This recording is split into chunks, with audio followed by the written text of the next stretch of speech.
From the 8th to the 13th centuries, a remarkable period unfolded.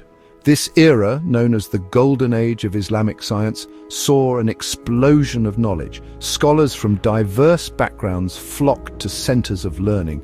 These scholars were driven by a thirst for understanding the natural world. They built upon the foundations laid by ancient Greeks and Indians. They made groundbreaking discoveries in mathematics, astronomy, medicine, and more.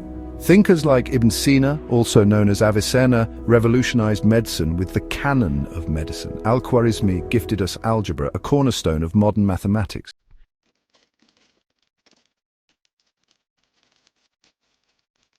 The impact of these advancements resonated far beyond the Islamic world. Their work traveled across continents, influencing European Renaissance thinkers. Imagine a world without the astrolabe, a tool for navigation invented by Muslim scholars, or a world without the groundbreaking surgical instruments they developed. This golden age was a testament to the power of curiosity. It showcased the immense potential of human ingenuity when nurtured by a culture of learning. But this raises a question. What led to the decline of this scientific powerhouse? Join me as we unravel the factors that contributed to this shift in history.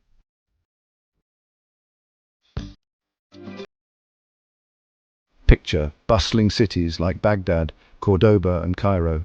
These were the hubs of the Golden Age. Institutions like madrasas played a crucial role. These schools and universities attracted brilliant minds from far and wide. The translation movement was another cornerstone of this era. Scholars meticulously translated ancient Greek, Persian, and Indian texts into Arabic. This made a wealth of knowledge accessible to a wider audience. Guilds, too, played a vital role, fostering expertise in fields like medicine and astronomy.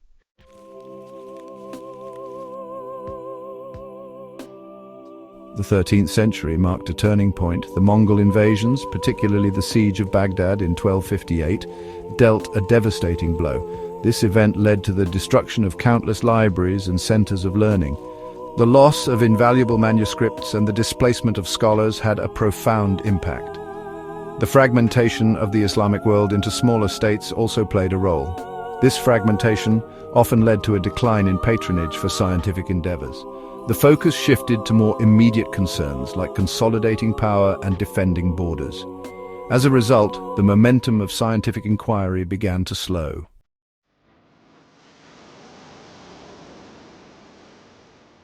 The rise of new powers like the Ottoman Empire brought about further changes.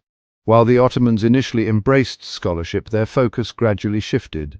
Military expansion and maintaining a vast empire took precedence.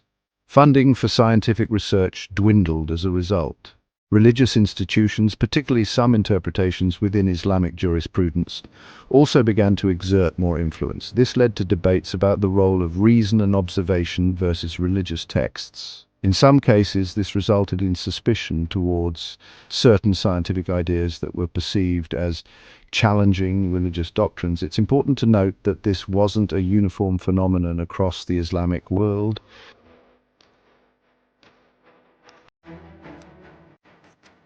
To understand the decline, we need to look at the education system itself. Madrasas, while important, primarily focus on religious studies and Islamic jurisprudence. While some included science and philosophy, these subjects often took a back seat. This emphasis on religious education, while important in its own right, inadvertently limited the scope of scientific inquiry. Furthermore, access to higher education was not universal. Financial constraints and social barriers limited opportunities for many, particularly those from disadvantaged backgrounds. This limited access to education meant that a vast pool of potential talent went untapped. Imagine the breakthroughs that could have been achieved with a more inclusive system.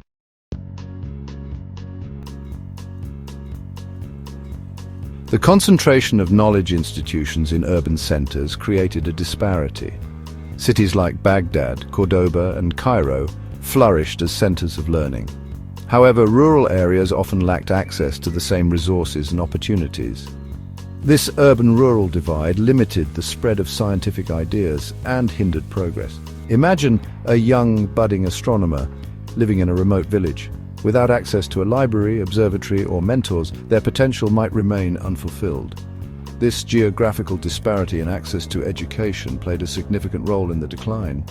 Bridging this gap would have been crucial for sustaining scientific momentum.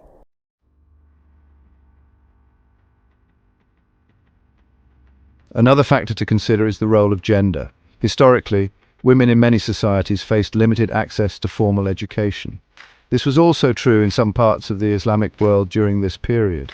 Excluding women from scientific pursuits undoubtedly hindered progress. The contributions of women like Fatima al-Fihri, who founded the University of Al-Qarawiyyin in Morocco, highlight this point. Imagine the potential if countless other women had been given similar opportunities. Language barriers also played a role, as the dominance of Arabic in scholarly circles limited access for those who spoke other languages. Breaking down these barriers would have fostered greater collaboration and exchange of ideas.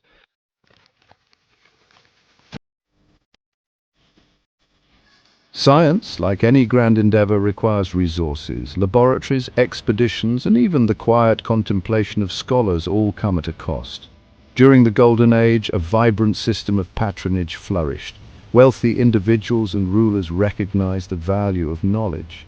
They funded research, established libraries, and supported scholars like Ibn al-Haytham, the father of optics. This patronage wasn't merely about financial support, it was about fostering an environment where intellectual curiosity was celebrated and rewarded. Think of it as an investment in the future, an investment that yielded incredible returns.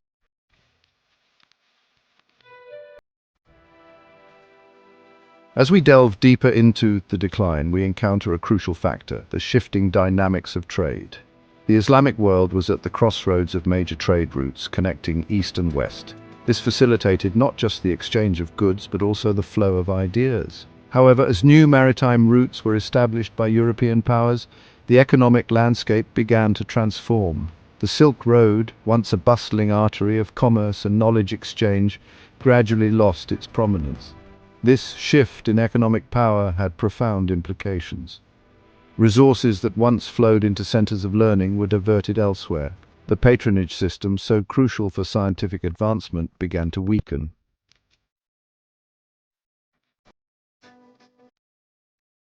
The way resources are distributed within a society significantly impacts its intellectual output. As the Islamic world faced economic challenges, funding for scientific endeavors was often among the first casualties. Military campaigns, courtly expenses, and maintaining vast empires took precedence. While these were undoubtedly important considerations for rulers, the opportunity cost was high. Furthermore, changes in taxation policies also played a role. In some cases, taxes that once supported scholars and institutions were redirected or increased, placing additional strain on scientific pursuits. Imagine the impact on a young scholar who could no longer afford books, materials, or the time to dedicate to research. The economic squeeze, combined with other factors, created a challenging environment for science to flourish.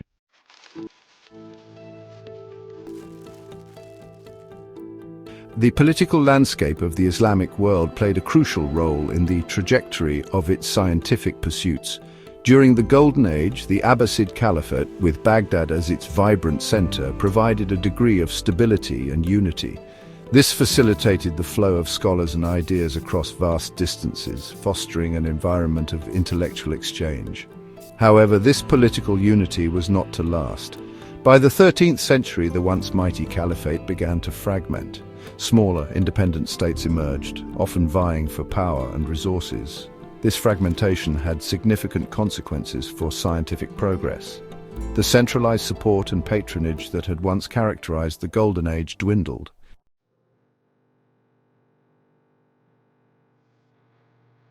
As new political powers arose, their priorities often differed from those of their predecessors.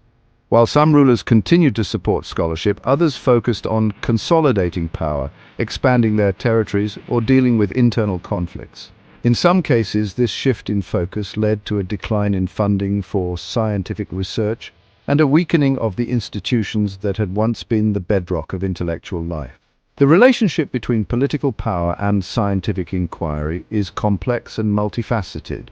Political stability, or the lack thereof, can have a profound impact on the environment for scientific exploration.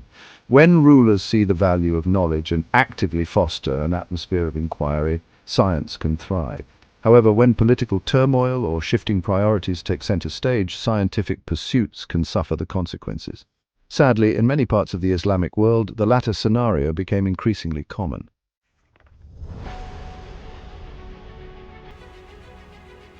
The attitude of political leaders towards scientific inquiry varied considerably across time and place. Some rulers embraced scientific advancement as a source of prestige and a means to strengthen their realms. They established observatories, funded research expeditions, and provided patronage to brilliant minds from far and wide. Their courts became centers of intellectual ferment, attracting scholars from diverse backgrounds who pushed the boundaries of human knowledge. However, other regimes took a different approach, viewing certain scientific ideas with suspicion or even outright hostility. Censorship, though not widespread, did occur in some instances, particularly when scientific theories were perceived as challenging established religious doctrines or undermining the authority of the ruling elite. This suppression of intellectual freedom stifled scientific progress and created a climate of fear and conformity. These contrasting approaches highlight the significant influence that political factors and the decisions of those in power had on the trajectory of Islamic science.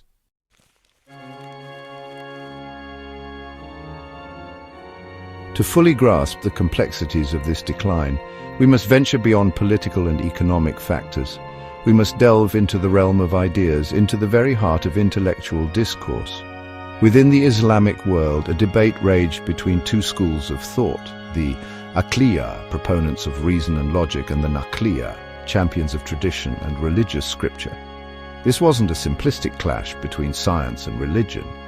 Many scholars seamlessly integrated their faith with their scientific pursuits, seeing no contradiction between the two. However, as the balance of power shifted and interpretations of religious texts became more rigid in some quarters, suspicion arose towards certain scientific ideas. Some viewed these ideas as potential challenges to established religious doctrines or as products of foreign influence. This intellectual climate, while not universally dominant, did contribute to a stifling of the spirit of free inquiry that had once characterized the Golden Age.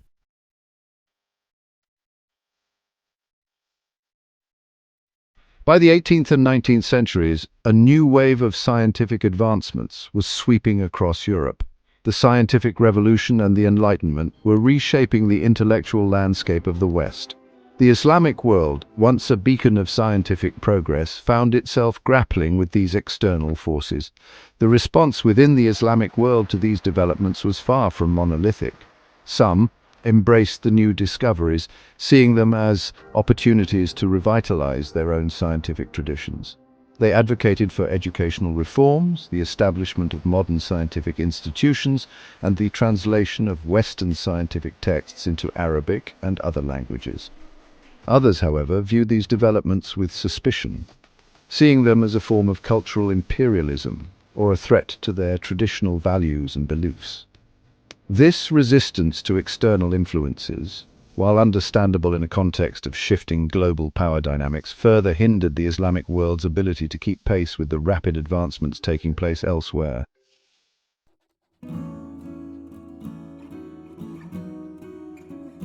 To illustrate the complexities of this decline, let's compare two distinct regions: Al-Andalus, also known as Islamic Spain, and the Ottoman domains.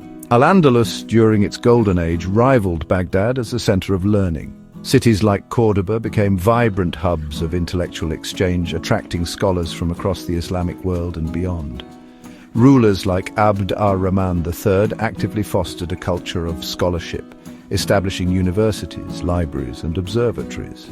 Al-Andalus saw the flourishing of fields like astronomy, mathematics, medicine, and botany. Its scholars made significant contributions that influenced European intellectual development.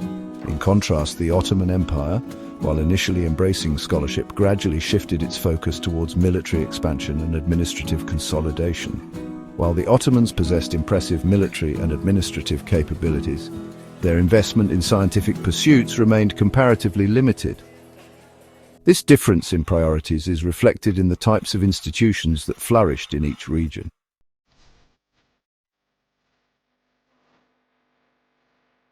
Despite the overall decline, the 19th and 20th centuries witnessed sparks of renewal within the Islamic world. Reform movements emerged, seeking to revitalize Islamic societies and address the growing gap with the West in areas like science and technology. One such movement was the Tanzimat, a period of reforms within the Ottoman Empire that began in 1839. The Tanzimat aimed to modernize Ottoman institutions, including the education system, and introduce some elements of Western science and technology.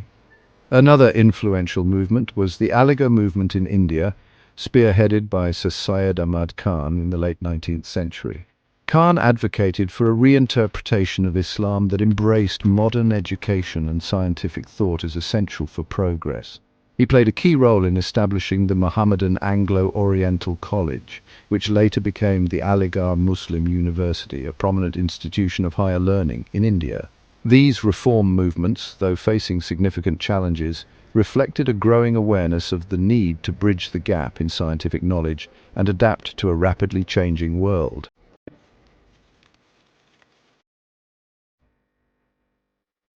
The time has come for a renaissance, a rekindling of the scientific spirit that once illuminated the Islamic world.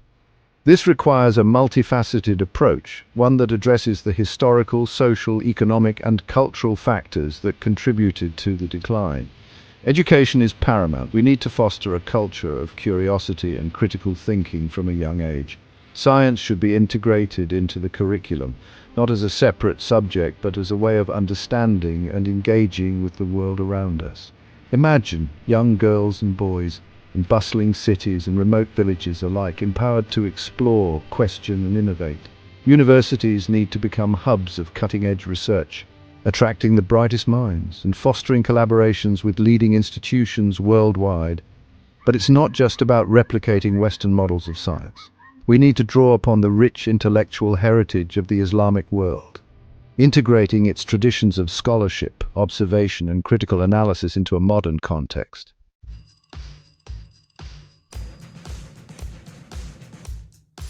Revitalizing science requires more than good intentions. It demands a concrete plan of action, a roadmap for progress.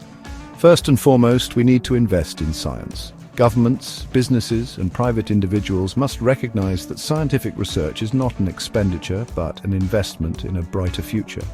This means providing adequate funding for research institutions, universities, and individual scholars. It also means creating incentives for innovation, such as tax breaks for companies engaged in research and development. Second, we need to break down the barriers to knowledge. Open access to scientific journals, data, and educational resources should be the norm, not the exception. Translation efforts should be revitalized, making scientific knowledge accessible in multiple languages. Third, we need to foster interdisciplinary collaboration. The most pressing challenges facing our world, climate change, pandemics, resource scarcity, demand solutions that transcend traditional boundaries of scientific disciplines. We need to establish research centers where physicists work alongside biologists, where engineers collaborate with social scientists, and where the lines between fields become blurred, leading to new insights and breakthroughs.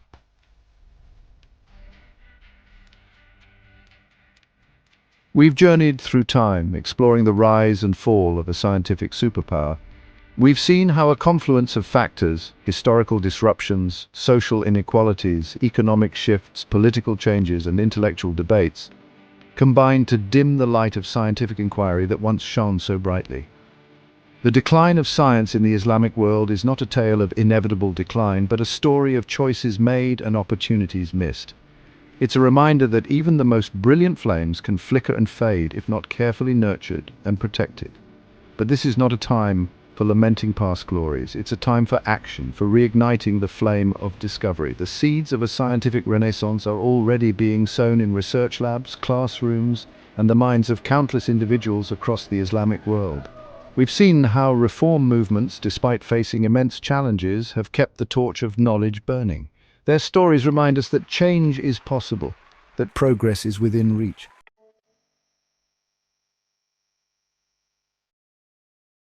The future of science in the Islamic world, and indeed the future of our planet, depends on the choices we make today.